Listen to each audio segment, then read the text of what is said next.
النجم كيف ادامز اللي هو فنان ممثل كوميدي فرنسي كان حاضر في هذه الفعاليات ديال مهرجان الفيلم الفرنسي وتلاقينا معاه ودرنا معاه هذا الحوار.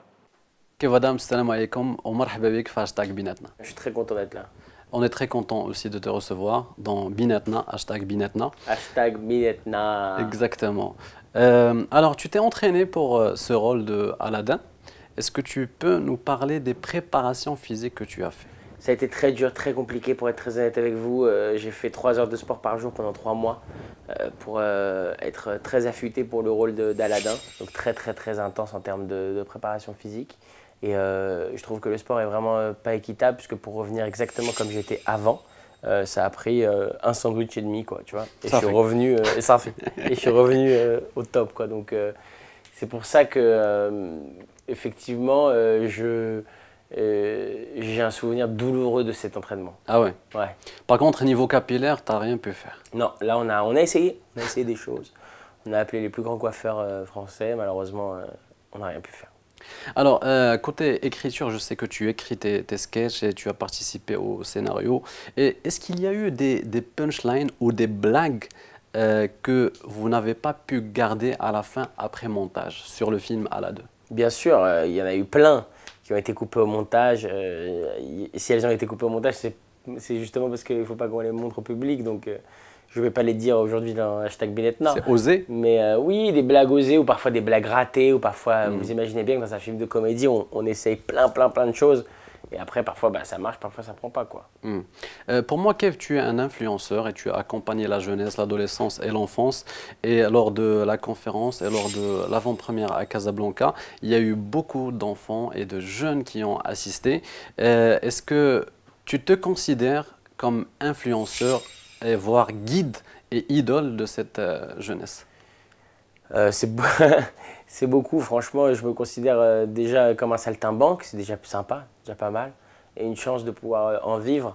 Après, guide et tout ça, non, je pense pas, franchement, je pense qu'on a une jeunesse qui est incroyable, qui n'a pas besoin de guide, qui vit aujourd'hui dans une époque où on voit tout très vite, on est face à beaucoup de médias, beaucoup d'artistes, beaucoup de contenus, de manière très rapide, et effectivement de pouvoir continuer à les toucher, pour moi c'est une victoire incroyable et une joie incroyable, mais je ne crois pas être un guide, loin de là, vraiment pas. Il y a une certaine jeunesse dans le Maghreb, et je sais que tu as un rapport spécial avec la Tunisie, l'Algérie, parce que tes parents sont, ta maman est d'origine tunisienne, tout à fait. Ton père d'origine algérienne, et tu as vécu et tu connais Casablanca et le Maroc. Qu'est-ce que tu dirais à cette jeunesse marocaine ou maghrébine qui voudrait et qui rêve de quitter le Maroc? Écoute, si c'est pour étudier, je pense qu'ils ont raison. Je pense que ça leur ferait du bien d'ouvrir leur esprit et d'aller dans n'importe quel autre pays pour revenir plus fort au Maroc. Moi, c'est ça que je pense. Je pense que c'est un pays qui est en plein développement. J'ai eu la chance de m'y intéresser de près.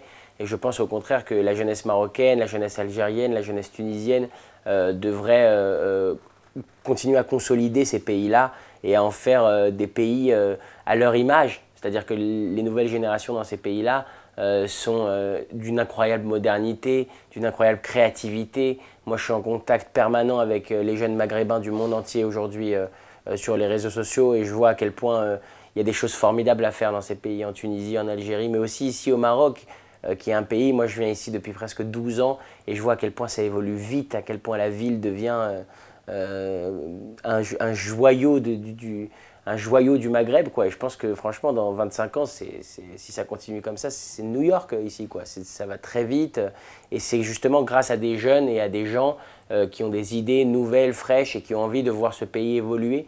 Et moi, je crois au contraire qu'il ne faut pas qu'ils quittent le Maroc, il faut qu'ils restent ici, et moi, je serais ravi de revenir ici pour les aider. Super. Est-ce que tu aurais un projet avec Netflix? Non, pas de projet avec Netflix pour le moment. Beaucoup de discussions évidemment avec eux, mais pas de projet concret. D'accord. Tu as parlé dernièrement d'un film bollywoodien. Il en est où? Tout à fait. Normalement, on va tourner ça l'an prochain en Inde. Donc pour moi, c'est une joie incroyable de pouvoir justement jouer et aller voir le public dans des pays qui ne sont pas les miens. Et le Maroc aujourd'hui fait partie de mes pays favoris pour les voyages, et donc maintenant je vais essayer d'aller découvrir l'Inde. Pour finir, une qualité, un défaut de Gad et de Jamal.